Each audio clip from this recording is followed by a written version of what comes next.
I'm Nick McDaniel. And man, I think this might become a thing. We've had a little conversation about a more regular guest host spot. So I guess it's not a guest host. It might be more of a co-host spot. Jack Jameson, man, what's going on, buddy? Let me hear you say frat house. Nick, that sounds good to me, man. I love doing this show with you. So the more often I can be on here, the better my week is, honestly. It's always fun to spend an hour chatting wrestling with you. Chatting wrestling and a little bit of this and a little bit of that. Not always just wrestling. And I think that's kind of one of the things you and I have talked about opening the door for a little more stuff outside of just wrestling. Getting to know Jack Jameson a little bit outside of wrestling as well. Look, I'm looking over your shoulder, so I wanted to have this conversation a little bit before we get started. Your Buffalo Bills, man, they've kind of backdoored into the playoffs. Would you argue a little bit? They're in the. Hey, we'll take it. We'll take it. A win's a win anyway you get in. They got in there. So they got the Jags this Sunday. I'm going to the game. Thankfully, got the hookup from my old BGU assistant head coach, Brandon the Bull Bullock. So shout out to Bull. I'll see you Sunday, buddy. I'll be incognito and like under the breath rooting for the Bills. Uh, you know. You don't want it to climb the pecking order that you're out there rooting against the Jags. I'm assuming is what you're saying. Yeah, yeah. These guys are Yeah. Jags come first. So secretly I'll be cheering for my Bills there, but go Jags too. Yeah, I mean, you look, it's a win-win for you, kind of, sort of, on one way. Like, no matter who wins, but Yeah. yeah. Plus, if the Jags win, the after party will be that much better. So it might even be better if they win. Who knows? Let me ask you, because I know you. Obviously, we've had this conversation before a little bit on the air about you being a Bills fan. It's kind of the narrative that's out there right now. Do the Bills, Josh Allen specifically, they got to make a run this year, right? Because they don't have the usual suspects. You don't have Joe Burrow. You don't have Patrick Mahomes. All the other, great quarterbacks in the league in the way. So do you feel like this is kind of like, hey, if he doesn't get it this year, does the narrative change on Josh? I've seen that conversation been brought up a lot online lately. I don't think it's fair to say that. Just because like those other guys aren't in the playoffs this year, but that's because the teams that are better, right? So that's not necessarily. It doesn't mean that the playoffs are easier this year. It could mean that they're even harder. Who knows? But the we'll see what happens. I think I don't know if they make it to the Super Bowl. To be honest, I think we need some new coaching staff on the Bills there, but what I do know is they did manage to beat the Jets one more time. Unfortunately, Rosario Grillo was supposed to be here today with us, co-hosting with us, but he is sick to his stomach with the Jets and unable to do the show today. If I were a Jets fan, I would have been sick an entire season. Can I ask you a question? How in the world can you possibly go an entire NFL season and not get one interception? The defense couldn't manage one interception the entire season. Like, if I'm Grillo, look, our heart goes out to you. I would be at home in the fetal position, just sick to my stomach as well if I was a Jets fan. And here's the crazy thing is, are they going to make any changes? Because we're recording this on Tuesday, obviously. Black Monday was yesterday. Coach is getting fired left and right in the league, and he's not on the list yet. And everybody's like, I mean, can you blame him? The team's just ass. So it's like, can you blame the coach from the jump? Yeah, I don't know. I think the Jets might be making a call to Il Cartello Grillo. They might need that favor. We'll see what happens. Somebody might be sleeping with the fishes. Come past that weekend if that phone call happens. Real quick, I do like to humble brag a little bit here. Fantasy league that I'm in, 5 years running now. I'm a three-peat champion, 4 out of 5. There's a couple guys obviously probably listening that are in that league. I don't want to call them out by name. Do it. Sal Renaro. Yeah. Yeah. Go ahead. Well, only thing I always tell, I can't tell how I feel worse after an end of a season.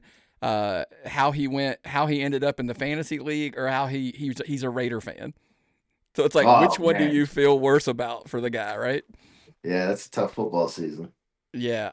Now Dylan, we both know mutual friend Dylan Freimeyer. He's in the league as well. He did at least escape the. You want to talk about backdooring into the playoffs? Geez, the Pittsburgh Steelers. What a game! I'm sitting there watching that game, and I'm like, you go down, you mess, you score, you miss the extra point. Oh, then all they got to do is score a field goal. They get that. I mean, it's like right there, like, hey, we got it, and then he shanks the Yeah, field goal. You're like, that's that's crazy. definitely an end of the season finish right there. Yeah. Um, for all those naysayers out there, I don't know if you caught the pregame. They had a priest sprinkle holy water around the field before the game for the Steelers. So who knows? Maybe it worked. Who knows? Look, that's a lot of it. Real quick, I guess while we're talking about it, I mean, obviously you said you're not sure that your Bills make the Super Bowl. Do you have two teams that you think are in the Super Bowl? Real quick, while you're thinking about it, or I don't know. I can see the Eagles going back. Honestly, when they're um, motivated, they're right up there, right? Like they're just I yeah, could I don't know. I don't know. If it's not the Bills, I guess let it be the Jags. I guess. arguably could be and actually a really good chance that happens. By the way, I think Trevor Lawrence. By the way, if you're obviously listening, you're here local in Georgia. I got to see Trevor Lawrence play multiple times in the state. My wife teaches at Buford. We went to some of those championships, saw one of those games, and I tell people all the time he's probably. And by the way, I did see Deshaun Watson play. So before everybody tries to send that hate mail, it's at tapedoutpod@gmail.com. Trevor Lawrence is the best high school player I ever saw play in person. As far as watching him on the field, it was just like how much better he was than everybody at the time. And we were kind of surprised when he got to the league that it took as long as it has. But we're hoping maybe that Liam Cohen has unlocked Trevor Lawrence, and he will be somebody that the Jags can, depend on here for the next decade and take them to some Super Bowls. But I could see that. However, I don't think that's this year. I think it's probably. I like the Rams when they play well. They're the best. I think they're the best team in the league when they play their best. And when they're not, they lose to the Panthers and the Falcons. I mean, I can't figure that out. But that's just how it happens. So Texans could be a pick. Patriots. I mean, look. We'll get off with the football here when I'm going to ask you the one last question. It's probably the most wide open league, as far as it's been in for a long time. There's not one team that we're like, that's the team. Yeah, for sure. So you could make a case for anybody and everybody, and I would probably be open to that Honestly, solution. hearing you say Texans, that would be. I feel like that would be weird to see the Texans in the Super Bowl, even. Arguably the best defense in the league. When CJ Stroud caught fire towards the end of the season, they're off to the races. So it wouldn't surprise me. Let me put it to you that way. Wouldn't put it past me in the least. Just Hey man. historically, you know what I mean? Like, Oh yeah, no, I sounds agree weird. with you. I agree with that part. I agree with. Look, if you like the football talk, you never know. Maybe more coming down the road. Who knows? Maybe there's a whole show. Maybe you and Brady or Tyler, you guys jump on here and we do a little sports talk.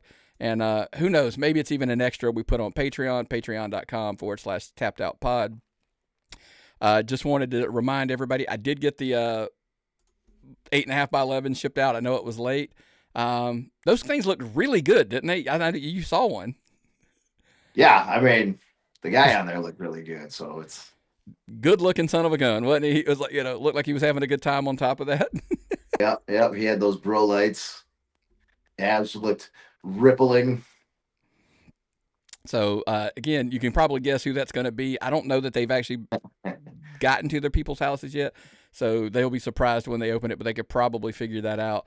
Again, patreon.com/tapped-out-pod. Hey, we appreciate all the support week in, week out, month in, month out as well, and everybody who kind of supported us all through 2025, and we look forward to it. As you know, we kind of said we were going to shuffle the lineup a little bit. The Indy Rewind itself, as far as you know it, is gone, and we've created a whole new segment where we kind of look at the big stories of the week, and we call those the headlines. Again, biggest stories in Georgia Indy wrestling this week. And let's start with one. You were there. I think it was a light weekend in Georgia wrestling. There's only I think 4 shows that ran that we cover at the moment. You guys had a phenomenal turnout at Watkinsville. I was really surprised. I know it's always a good Fridays are always solid there in Watkinsville, but I just felt like even more so.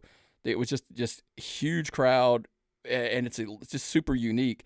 You guys are building at One Fall quite a good little home there in Watkinsville. You're running there twice a month. It's a good. I mean, what's your take on the Watkinsville? Like the home that you guys are building there. Man, it's pretty sweet. It's really coming along. We've been building it out slowly.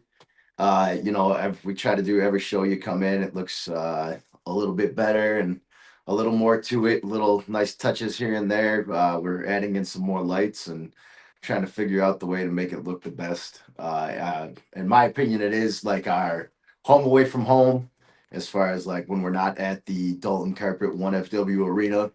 I feel like South Main Brewing really is like our next best location. Um, it just gets the crowd in there. They have it's a big party vibe in there every time. And I mean, all of our crowds are great. They're always fun. But that one specifically, I don't know what it is about that. Maybe it's just because it's the big open area and the beer is flowing all night long back there. So it's a good time. If you haven't been there, come check it out.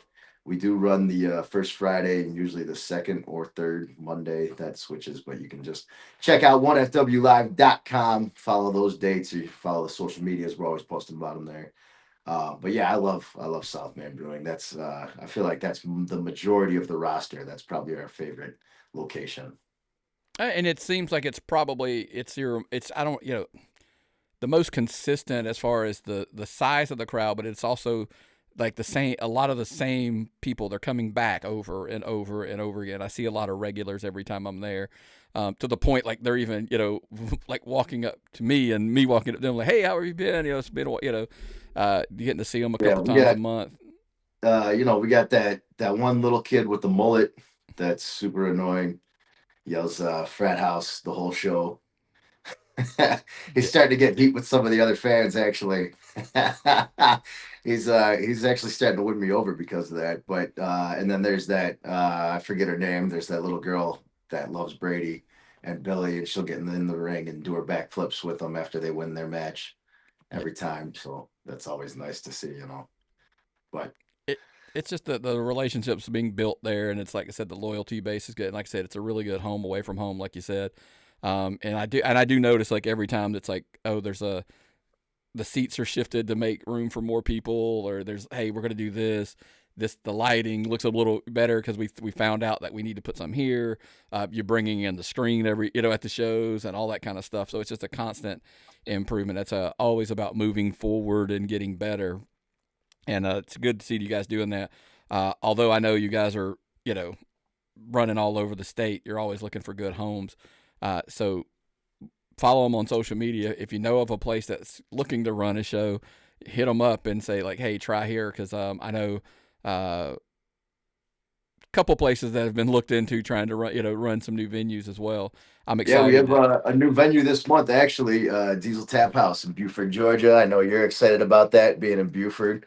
Yep. It's been a minute since we were out there. We had Tannery Row back in the day. I know that was your favorite show, and that venue was super cool. But now we got the Diesel Tap House, so we're excited to return to Buford this month. So get your tickets, 1fwlive.com. 1 second, Nick. I feel like I have very low energy right now. I need to crack out some savage sauce here, I think.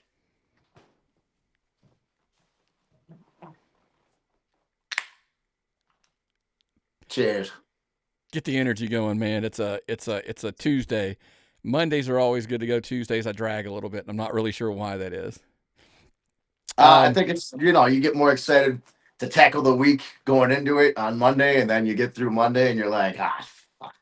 Yeah, exactly. That's what it is. I got to do this for 4 more days before the weekend. Jesus sucks. Look, speaking of long, things that you got to face ahead, other big news I wanted to ask you about, because I know you're familiar with both of these guys.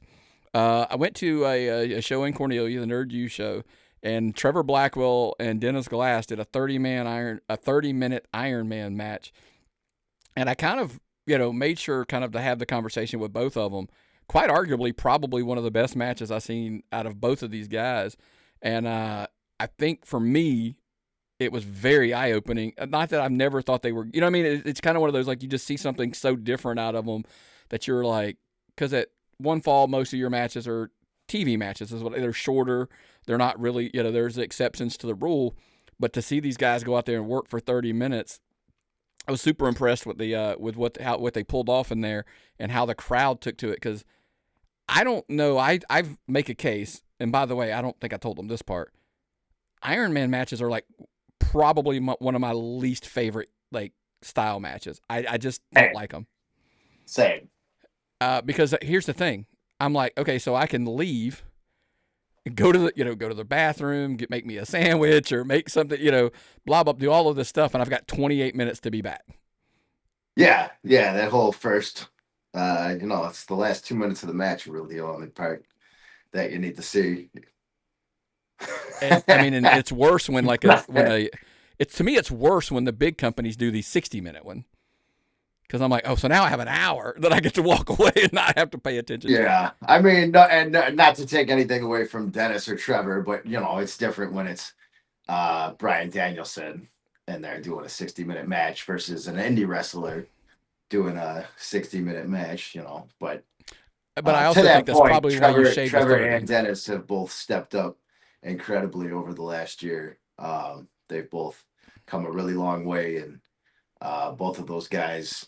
I don't know if Dennis has been champion. I know Trevor's been champion at multiple places, and he's had very long, like years long runs with some titles. And Dennis, I believe, is ready to carry some titles for some companies. I think he's finally come into his own where you'll see him around some more shows around Georgia, and you will see some gold around his waist eventually as well. Listen, occasionally, and I'm sure you'll appreciate what I'm about to say, sometimes you just need that personality change of Dennis Glass, of stop worrying about what are they cheering me? Are they like, I don't care. I'm here to win, and I want to win titles, and I want to be the best.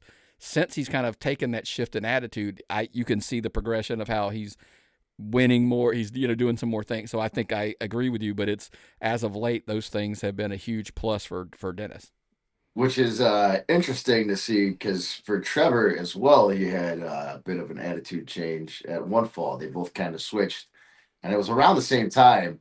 Even Trevor, now he's teaming with JD Inc. They've been doing really well.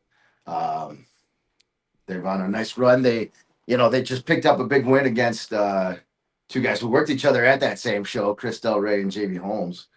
So that was good to see. And then Dennis Glass had a big opportunity against Vary Morales for the breakout title on that same show. So those guys are both really coming along a long way. And I think the personality switch helps. I think, people get stuck in the same thing, doing the same thing, and it's like the same over and over and over. And you kind of get stuck in those habits of it just gets repetitive to the point where once you switch it up, you unlock this whole new thinking, and it's like, oh my God, this guy, he's just been waiting for this breakout opportunity. And I think you're starting to see that from both of those guys.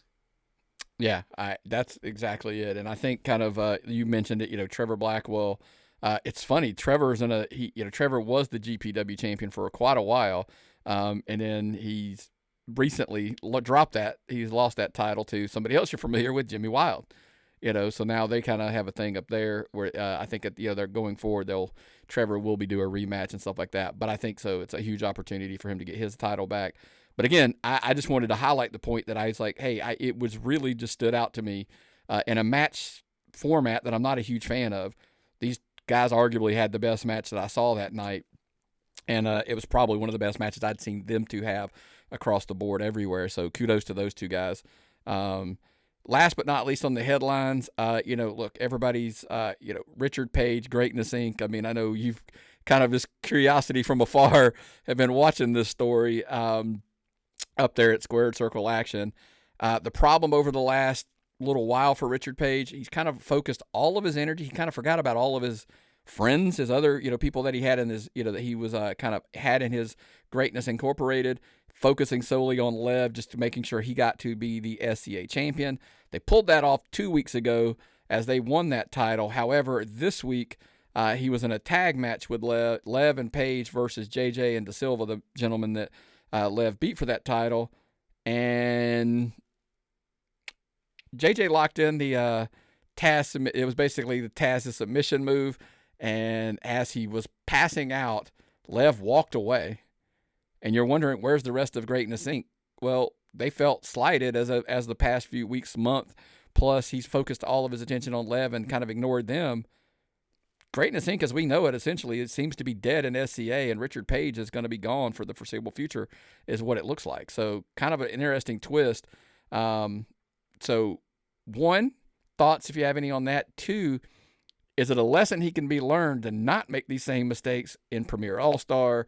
He's going to be going out of state. I've been told, he's been contacted. He's been got some other shows that he's going to be on.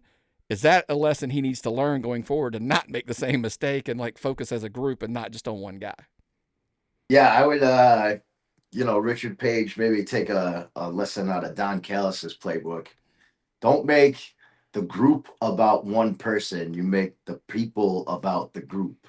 You make yourself the focal point, and they have to stay around you. Otherwise, you get this nonsense here. They all betray you and leave you, and you get this kid the championship title, and he just walks away from you. That's ridiculous. If I was you, I'd be looking for some revenge myself personally. But maybe down the line you can get that. But yeah, I think moving forward, Richard, just keep the focus on yourself more than anybody else, because you're the real star here, right? I agree, and I said he's got a great thing going down at Premier Star. I've heard it's got out of state bookings and all that kind of stuff are coming into the play. So kudos to Richard Page, but didn't end in SCA the way he hoped. But hopefully, I'm sure he will. If I'm like you, if I'm Lev, if every single week when SCA is running, I would still have some eyes on behind me, just make sure that he doesn't have something in line to kind of sneak and get his revenge. Because I'm like you don't leave me in there with two guys and leave me just to be completely just submitted and just choked out, and I'm just gonna let that slide. If you turn your back on me, you better watch it. Yeah. Richard Page, speaking of, look, he's had a heck of a run this year, so much so that he's, he was on a lot of the awards talk. It is that time of year here in the state of Georgia. We're not going to go in depth in a lot of the things about the awards in general. Just wanted to have some general conversation about there's some things that are, to me, are ironic, and I'll let them be my opinions, so I'll be clear on anything that I say that are my opinions and thoughts when it comes to this. Just real quick, general ideas, look, it's, I always make a statement, and, I said it last week, so I'm going to repeat it here again. I feel like at times there's a group of people that overvalue awards. There's people that undervalue awards, because I can see the both. Like, I get it. There's a take of, hey, if you win, great. If you don't, doesn't matter. Does that make any sense what I'm trying to get at? Like, because these awards are so subjective in the grand scheme of things, I've always took that stance. And I'm like, hey, if you win, if you're going to use it properly, have some fun, do something with it, sure. Now, what that gets you, that's a great debate for online, sure. And, we can have. But just your general thoughts as we go through this, because now I guess this is what your second, third year that you've kind of been around and saw this conversation that we seem to repeat every year, and it always sounds about the same. So here's how I feel about the award shows, I guess. So one, if you like award shows and things like that, it's fun and good. If you don't, then who cares? And you just go on with your life. And if you say you don't, but it's all you talk about, you really do, and you're upset that you didn't win or get nominated, right? Um, and I understand. I did it early on in my career, like when I started, as like a heel. I thought not even like upset with the awards, but like in my head, I'm like, oh, I can generate some like social media online heat by shitting on this whole fun thing that people are enjoying. It doesn't work. You just come off as bitter, and people like don't like you and whatever, which is fine if you don't care. But that's usually what happens is people, somebody will try and generate heat. They'll say something online. Somebody will take it personally. Then they take it personally. And then it goes down this whole rabbit hole. And now you're mad over something you weren't actually mad about. Whatever. Uh, if you get nominated, it's cool. I don't think you need to get mad if you don't win. If you do win, I think that's a cool thing that you can kind of brag about and be proud of. But at the end of the day, let's stay focused and make sure we keep working hard and don't just settle on I won this award for the Georgia Indy scene. Um, keep focused and training hard and working, and just be happy that somebody has recognized and appreciates what you do for the business. It's kind of what I always say, and it's we've had those guys like I think some of the shining examples, and it's not just awards. I mean, look, Grillo was supposed to be here today, and he ran with Mr. 25 for a while. Remember that was the whole joke of he was the 25th ranked wrestler in the state of Georgia, and he could have complained. There were people on that list that complained they should have been higher, whatever. Grillo embraces it, and he's like, I'm Mr. 25. Like he literally had a jersey made, and the whole social media thing he was doing for a while. I think if you Yeah, can have man. some I mean, fun, like, real quick, not to cut you off, but like, look at the Slammies. Like, Owen Hart made that his entire on screen TV. Like, that wasn't even like a publicly known thing, really, the Slammies at that time. But Owen Hart took those awards and made that like his on screen character, basically. And it was great if you remember watching that. If you don't, go look it mm-hmm. up.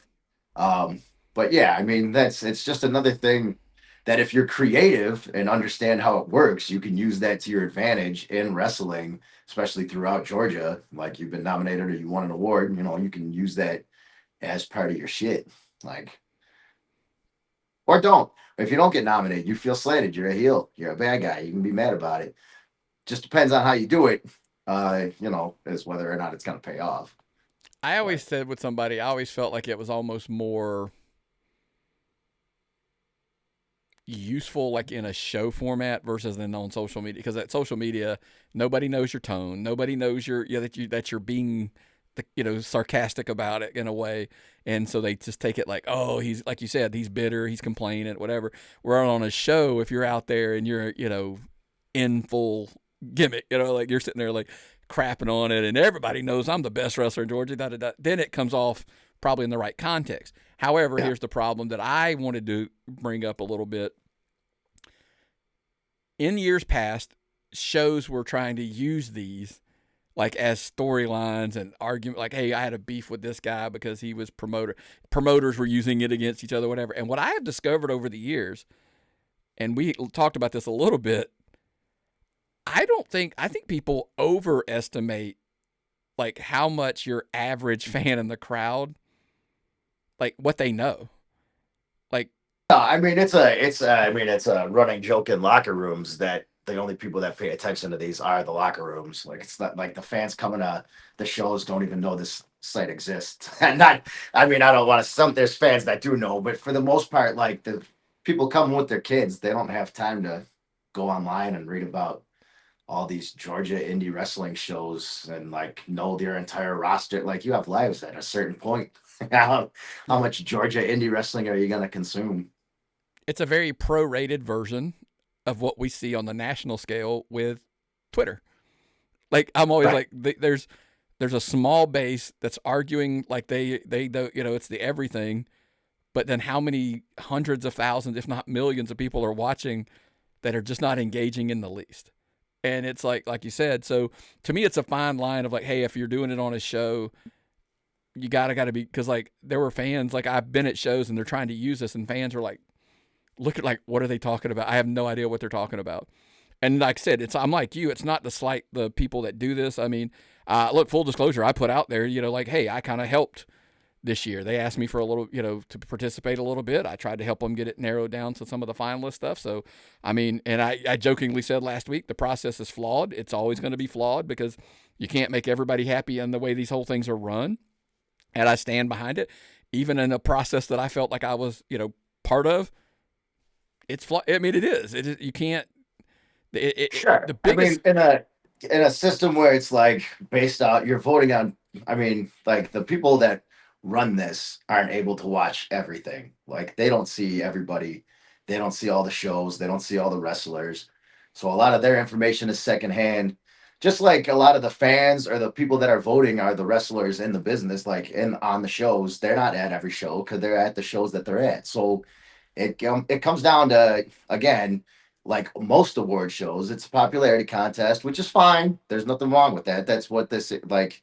It is what it is at the end of the day. So if you get nominated, again, it's cool. If you don't, it's fine. If you win, it's cool. If you don't, it's fine. Yeah. But while I had you on here, I did want to tell you. I mean, look, it was a first year. It was one of the things I was pretty passionate about. I felt, like, hey, because the nominations just come in and it's basically a laundry list of this is my favorite guy, and I only go to one because fans can nominate. Wrestlers and people inside the business are the only ones who can actually do the final voting. So, kind of a different thing. But when the fans are nominating, it's like they watch this one promotion. Of course, that's who they're going to nominate. That makes sense. So it was out of one of those ways that I'm kind of like, hey, I wanted to try to be involved, and the reason I was willing or wanted to be involved was because I wanted to make sure there was a voice in it. Tried to see as much as possible. I don't even see everything, and I tell people that. I don't claim to see everything. I see a lot, but I don't see everything. And there's people like, hey, that's why there's a conversation involved. But I wanted to make sure, and but I wanted to ask your thoughts on really a good representation of one fall this year on the awards. Elijah Drago, he's in the overall. By the way, interrupt me at any point if you want to throw an opinion on any of these, where they are in those categories. I was just kind of going to go down the list and kind of name some of them. Again, Drago overall makes perfect sense, right? By the way, there were caveats. You had to wrestle for more than one promotion. That, in my opinion, say for whatever, it's why Brady, is probably not on this list, right? I mean, because he carried the back half of the year for one fall as far as Sure. I think there's certain rules and reasons why people can and can't be on the list, which is something that you need to keep in mind as well. I don't know if everybody knows that when they read these things. So like, not everybody is going to be on the list that you're like your Carly Bravos aren't going to be on there because there's regulations and stuff set in place. If you have a national contract, you can't be on the that's as far as a wrestler part of it. That was kind of the deal. Right. And by the way, that was one of my only feedbacks. I said I think going forward, there should be, whether it's somewhere, whether it's on the website, should be on there, like explaining that, like, hey, if you haven't, so at least it's because people are complaining about this guy and that guy not on the list, and I'm like, well, they don't qualify because of X, and they're like, well, it doesn't say that anywhere. Okay, yeah, you're probably right. That's probably that should be fixed going forward. Grillo, who was supposed to be here with us today, male performer of the year. So I'm not sure. I clarify with you. I'm not even sure because I forever complained. I don't even know what this means. Like, what is that? If there's overall wrestler, what is male? And it was supposed to be more of like, they jokingly call it like the Matt Sells Award. Like it's a character. It's it's personality. It's not in ring, just wrestling. So Grillo being on there makes a lot of sense as well. Female wrestler, Angelica Risk and Hyena Hera, both two of the top, women there in one fall. They're two of the three finalists. Shocking, right?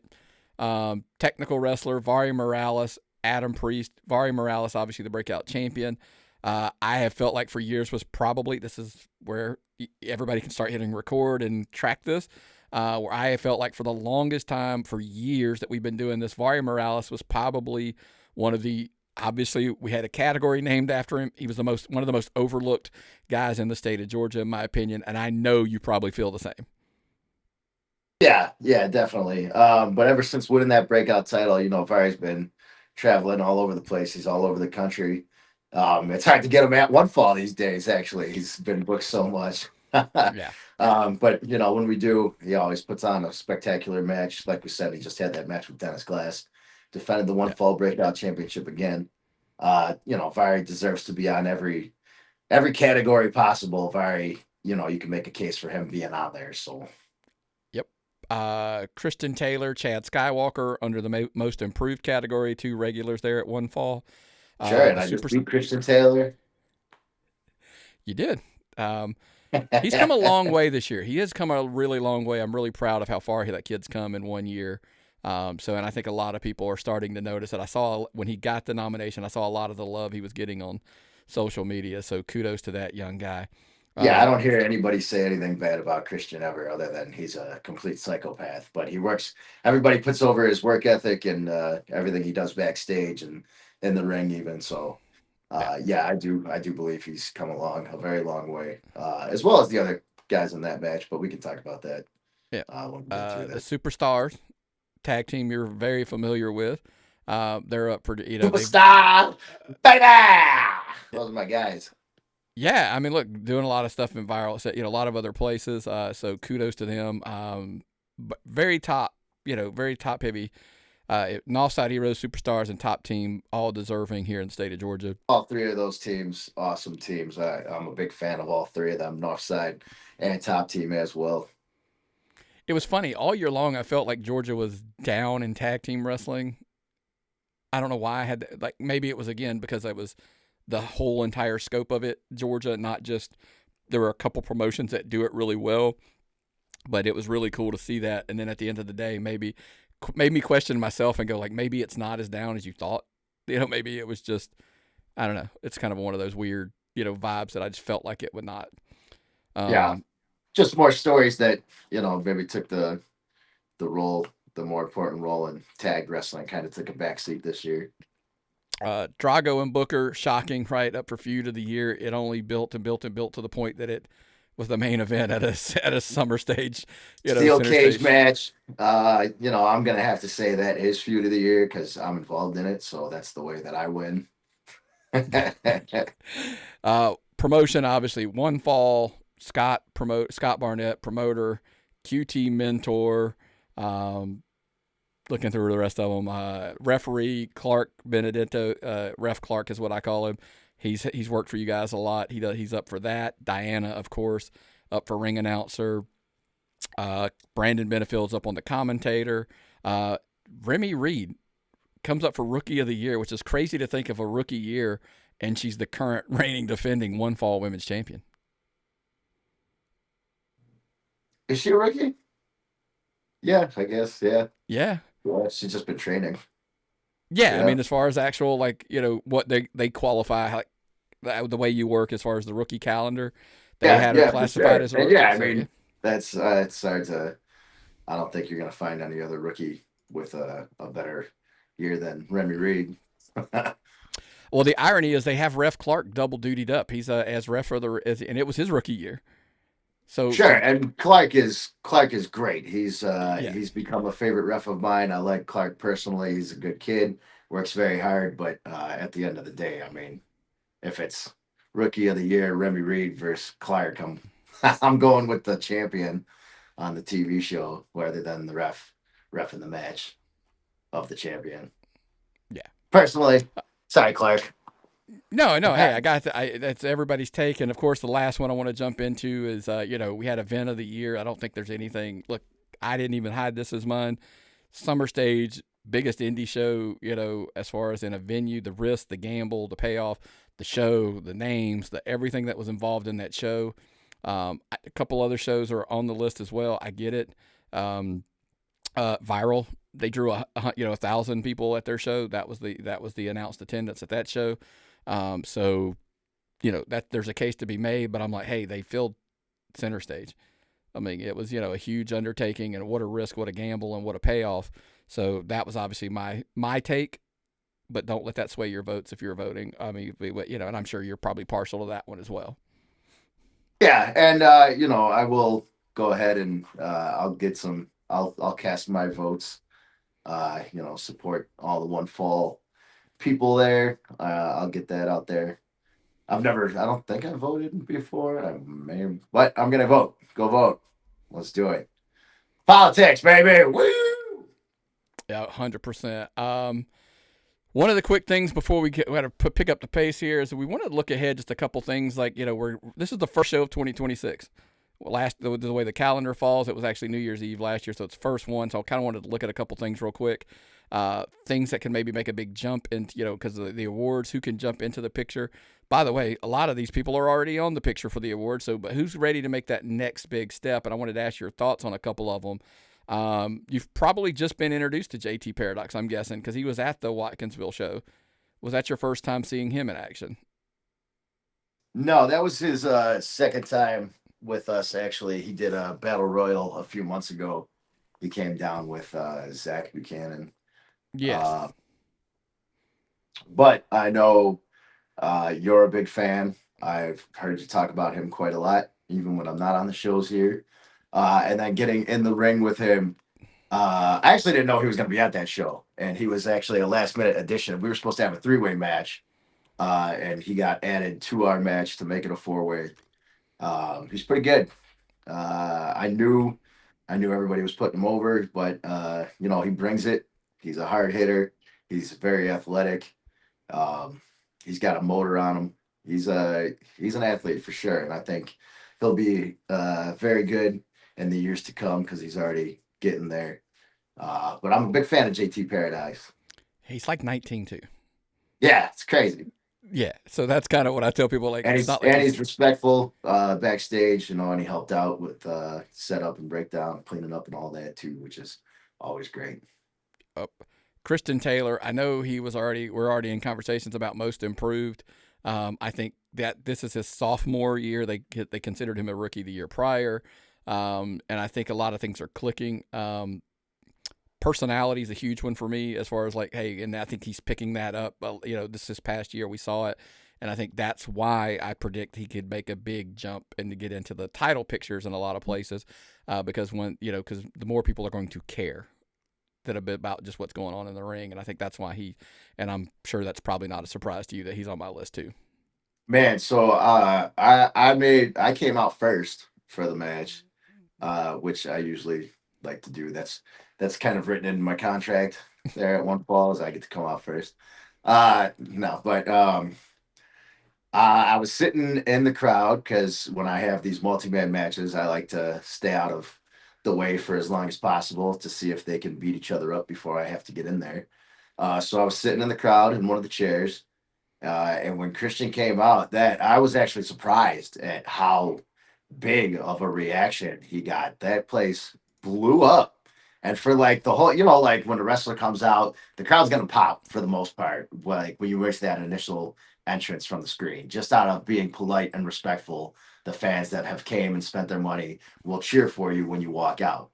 So the real test is when you continue to walk, are they gonna keep cheering for you? And Mm-hmm. they kept cheering that whole time, and then he got in the ring and they were still cheering. I was really surprised at like how great of an ovation that he got. Not that I shouldn't have expected it, but just being out there and sitting in the crowd and hearing it personally, like I was like, oh my God, I'm gonna have to like punch him in the face immediately. Yeah, I think he's got a bright future, and I think maybe 2026 could be a year that he even shoots up to the next level. Kraken Pro, I think they have finally stability locked in a venue again. I think that's a huge thing with a promotion. When they lost a venue kind of middle of the year, transitioning, building a new, they're in the same market, but there's still, you got to build that habit of coming to that venue now, and you got to build, and they've slowly climbed, their attendance has climbed, and they're settling in, doing really good storyline stuff.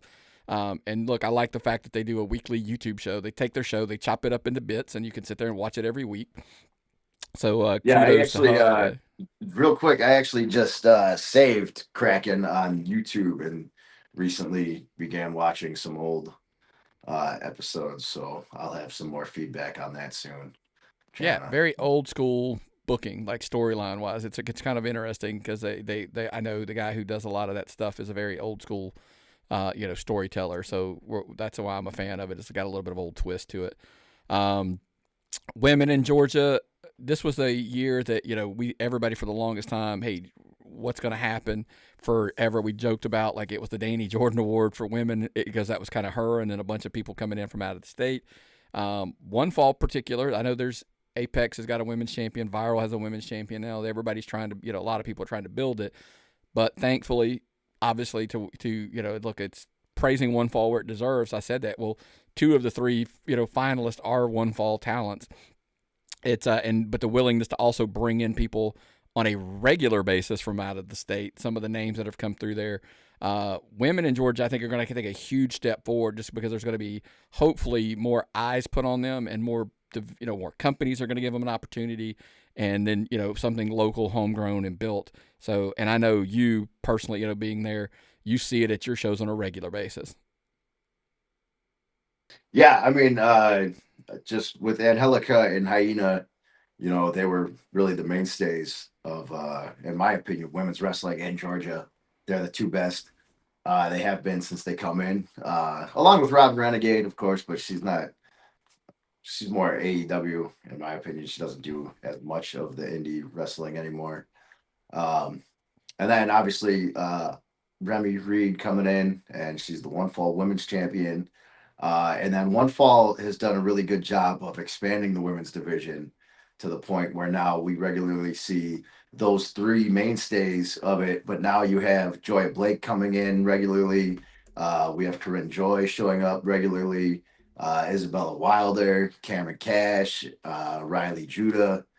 So and then obviously we get Harley Cameron comes by every now and then, her and QT from QTV, they link up. Uh we get Valentina Rossi has recently come in. I believe we're working on bringing her back. So it's been cool to see that division grow and a lot more opportunities for these women, and that's really how they're going to get better is having these opportunities to work more opponents with different styles and styles clash, but that's how you get better is working people that do different things. And that's something you guys do at One Falls, and that's last on my list here for making a big leap. How can somebody who's made the jumps and the leaps and the bounds and the shows and all of the stuff that One Fall did in 2025 make a leap for 2026? I think there's a lot to be said, and I know you've got a lot of the know-how of that is, and so I was going to say, hey, you make that pitch of why One Fall is going to make that big next step in 2026, even after the year they had this year. No. So there is a big way that we could step up, but I'm not going to say it because that's something that might be coming down the pipeline already. So I don't want to ruin anything. Follow it on social media, and Yeah, get your tickets every single yeah. week. But if you don't think we can expand and grow and do better in 2026, you're kidding yourself because we're things are only going up for One Fall. I promise you that. Well, speaking of going up, let's talk about some guys who right now who are at the top, and let's jump into this week's category, the Power Five. One of the things we wanted to, right out of the gate this year, talk about the promotional champions, very specific, like not secondary champions, guys, but the promotional champions. Wanted to rattle off who I kind of felt. These are my thoughts and opinions. I'm sure you're going to agree with some, probably not agree with all of them, but hey, that's what we're here for. I think right now your top five champions in the state of Georgia. Obviously, we're going to start with Brady Booker, One Fall Wrestling. Defends that title more than anybody. Would you not agree? Yeah, yeah, for sure. That title is always on the line anytime. Um, Sometimes he'll link up with Billy Gunn and QT or Tyler Shoup or Vari or whoever. When some bad guys get out of line and he's got to show them what's up because as the champion of One Fall, he is kind of a leader there and a role model. So he's got to take care of that business. But at the same time, number one contender, Jack Jameson. So Brady Booker may not be on that list for much longer, buddy. Who knows? When we come back around to it next time, it could be Jack Jameson on the list. Exactly. Southern Fried Champion CT Keys. Huge story. Chase had a huge win at the last show. He's still your reigning defending champion there. Darian Bingston, the Action Champion. Why is Darian Bingston? He's recently become the champion, but it's also, by the way, it's because of the Action title. The amount of exposure that they get just being constantly on IWTV and defending that title. It's kind of why that title a lot of times will sit right at the top. Another guy that you're familiar with, the Apex champion, Elijah Drago. He's the champion down there. And how could you not have a Wrestler of the Year contender who's the Apex champion on the top of the list, correct? 6'4", 260, baby. Ukrainian born thriller. Elijah Drago. Who's the man? He's the man. Come on now. But real quick to jump back, Darian Bankston, also incredible athlete, incredible performer. great in the ring, very deserving of a championship. I've known Darian for a long time. He trained with us at the Nightmare Factory for a while. So shout out to Darian. CT Keys as well, big dude, vicious dude when he knows how to bring it, really defends that title. But yeah, Elijah Drago, that's my boy, day one, my buddy, big old Eli. So that's a pretty good list. I'm not gonna argue with anything on there. Those are the names I Yep. would probably pick as well. Last but not least, Alexander Lev makes the list. He is currently the 2 promotional champions, the Southern Honor champion, SCA champion as well. Although we joked about it earlier, he probably needs to watch his back. Richard Page may have something to say about that down the road, and hopefully we'll see where Southern Honor lands on their feet. Hopefully come March, somewhere in that way, we'll hear announcements about where they're going to be, and they'll be back in action. Speaking of action, it is that time of the show where me and you have a little bit of fun. I think we're going to do more stuff outside of wrestling moving for a little while. We'll dip our toe back into it, but it is time for Mount Rushmore, where we give you our Mount Rushmore of some topic. And, it was funny when I had a different category here. And then when I found out it was just me and you, I'm like, oh no, we got to talk action movies. Like that's our wheelhouse, like action movies. That's me and you. So we were doing our Mount Rushmore of action movies. What was the other category? It was like best wrestling promo guy or something like that. It would make sense, right? This one's better. Yeah, exactly. And I thought, man, maybe going forward we just do more non-wrestling stuff and have fun here. And it's funny. I'll let you go because our list had a couple that were the same. Yeah, that surprised me. Yeah. So Mount Rushmore best action movies. You want to do number ones first, and then no, do your list, and then I'll do my list, and then we'll argue or agree. All right. Well, let's start. I'll start backwards. Number 4. Well, actually, number 5. I know you like to do 5 if needed. It's not needed, but I'm gonna include it anyways, just because it is an option. I'll say the Fast and Furious franchise as a whole, in general, would be my number 5 invisible head on Mount Rushmore. Going the other way up, number 4 would be Men in Black. Crazy how much I watched that movie as a kid. Loved it. Still watch it every now and then. I'll throw it on. Number 3 would be the Marvel universe, the whole cinematic universe as a whole. Again, I feel like these movies, that's not like you can just watch one movie and that is the movie, because they all tie in together. It's like the whole thing is one big movie. But I will say, out of the Marvel universe, Guardians of the Galaxy franchise is probably my favorite. If not them, then Thor. Them and Thor. Number 2 would be Jurassic Park. Jurassic Park number 1 is the best out of that, but also the whole series in general. But number 1 specifically is my number 2. And then my number 1 action movie, best action movie of all time. I don't know how anybody can even argue this. It's one of the best movies, period, of all time, in my personal opinion. The Dark Knight, man. Come on, Batman, baby. But that movie is incredible. It's everything about that. I can watch that every day. It's arguably the most rewatchable / best comic book movie ever made. Obviously it's on my Rushmore as well. I tell people pretty much every time I'm asked, I don't know what the flaw in that movie would be if you tried to find it. Like it's really just that good.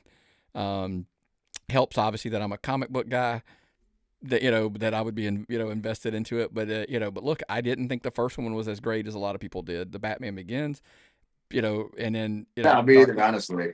Yeah, Dark Knight Rises, it's okay, but hands down, Dark Knight best. John Wick 2, very crazy thing. I'm very specific. I think 2's better than 1. See, it's a trend here, right? Yeah. Well, I think here's my argument as to why, real quick. 1 had the story you had to get through to get to where the action starts. 2 just picks up and you're off to the races right out of the gate because it just follows. You know what I mean? So you just, out of the gate, you're into the action. So that's probably why it's my favorite. 3rd is actually Avengers Endgame. I'm super specific. I think it's probably the best of that. Because why? It was the ending. It was a culmination of the story you were talking about that took 10 years to tell. Another humorous one, Terminator 2. Yes, Terminator 2 is better than Terminator. It's I don't know if you've ever heard. I'm a big movie guy, but James Cameron once said Terminator 2 is what he wanted to make when he made Terminator. He just didn't have the technology and the stuff to make 2 when he made 1, so we got 1. And he's like, that's why he gave us what he wanted 2 to be, or 1 to be, when he made 2, and I'm a huge fan of that one.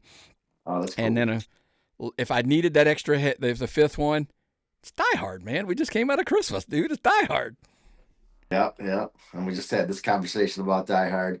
And to back that up, that conversation we had about Die Hard being a Christmas movie, Tony Khan put out a tweet talking about how his family watches it every Christmas because, yes, it is, in fact, a Christmas movie. So, backed up by a billionaire family. There you go. Absolutely, Die Hard is a Christmas movie. I'm actually pulled off to watching it twice this year during Nice. the holidays. Listen, I tell people, if you're an old guy like me and you love those old school movies, Pluto TV is your friend. Like I tell you, but Tubi and Pluto TV constantly have an action channel, so there's just action movies running back to back to back constantly, stuff like that. They have an 80s, a 90s, and a 2000s channel, so it's nothing but those very specific. What you're in the mood for, check those out. And that is not a paid endorsement for Tubi or Pluto, but I highly recommend them. Now let's real quick. Everybody's going to see the new and improved version, as I like to call it, of the Making the Drive section before we get out of here. Much more accelerated, and I mean that, no pun intended, of how the format's going to look moving forward. I do want everybody to know this will be in a written form with it more detailed, like you're used to hearing us talking about. The Indy Rewind section, the Making the Drives, is going to be free on our Patreon, patreon.com/tappedOutPod. The longer version, I have the matches, everything I have up to the moment, I put them up there. All the matches, everything will be all, boom, set to go. New format of this is real simple. Primarily leaning into where we're going to be, but also just kind of highlighting out, for example, Thursday, January the 8th, Phoenix Wrestling Entertainment. They're going to be in Augusta. Drew Hood and Phil Bunyan, somebody I know you know as well, Phil Bunyan. He's going to be challenging for a title there for the Southern Savannah River Brewing Company, for me to say, championship. That's the Drew Hood, Thursday. too. I've worked Drew at Yeah. WrestleMania before. Big dude. Yep. Friday, obviously, we'll both probably be at the Gainesville American Legion, as One Fall will be running there, headlined by Oh, I'll be QT. there, baby. I'll be there, and you'll be square. Oh, yeah. Do you know who you're working that night already? No. But Okay. I feel like it doesn't matter. They're going Jack down Jameson, regardless. #1 contender for the heavyweight championship, baby. I'm unstoppable right now. So you'll get to keep an eye on Brady Booker, the champion. He's going to be in a 6-man with Tyler Shoop, QT versus the Superstars. All three of those I'll be blackout drunk by the time that match comes on. by the main event. There is a great bar. If you are in Gainesville, there's a great bar right through the door there on the right. Check it out at the American Legion in Gainesville. PCW, they're running in Conyers. They're debuting at the Falcons Fury Harley Davidson. That's where they're going to be running at for a while there. SCA, obviously, they're doing their weekly TV stuff up at the Royston Dome on Friday. Saturday on the 10th, I'll be out of pocket. I'm being granddad. I'm going to be watching the grandson, so I won't be at any shows. But if you're going to check some out, Bullpen Pro will be at Ranburne, Alabama, headlined by the champion versus champion, as Xavier Cross will take on Rob Adonis. JT Paradox and Bryce Cannon, they're going to be doing their second match of their best of 3 for the TV title there. 2 young men making a name for themselves across Georgia. Yeah, I'd like to see that match. Bullpen's on YouTube. There you go. I will see that match. Yeah, you have to check that one out.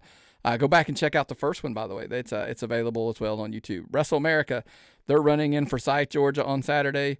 They're celebrating Michael Stevens, Marv, as he's called in a lot of places, 20 years in pro wrestling. What a heck of a run, man. But it will be headlined by 2 guys you're super familiar with.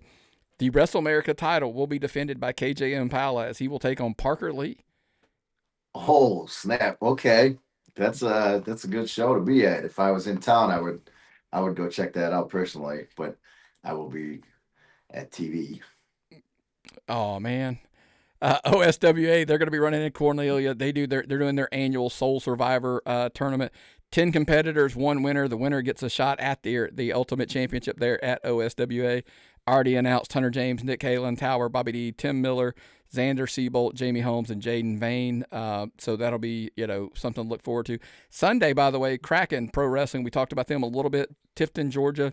They're beginning their Pieces of Eight tournament, which runs for a long time. I love the way they do a long-term story on this one. Basically, they give coins away. They're giving out by refs after but they're kind of like titles. You can, if you get one, you can win one. You can lose one by pinfall or submission. By the time you get to the actual tournament that they run there, the 8 holders of those coins are in the tournament. And then there'll be 2 4-way matches. Those winners face off, and they win the Kraken Classic, and they'll be able to challenge for the title of their choice as down the road. So good. I'm a big fan of that. Last year they did it. It was a great tournament across the board, and it lasted a couple months. Actually, no. Yeah, that's cool. That's why I mentioned I started checking out Kraken. That's actually why I got interested in that. I wanted to check it out. Yeah, it's fun. Check them out. Like I said, I love the way they do their stories long term. That's it for the new format. Again, guys, hey, I know everybody's, hey, but what about the Making the Drives? I mentioned it already once. Patreon.com/tappedoutpod. Absolute free membership, and you will get the Indy Rewind, the Making the Drives. It'll be posted there every single week moving forward. I'm literally going to, as we get it done, I'll load it up so it'll drop when the episode drops. But obviously, you get the show early if you're a $5 member or $10. Here's why I think I'm going to push the $10 this year. I think we're going to do some more stuff, like not just the 2 main shows, bringing on some talents, kind of letting them, just kind of talk, introduce themselves to the world.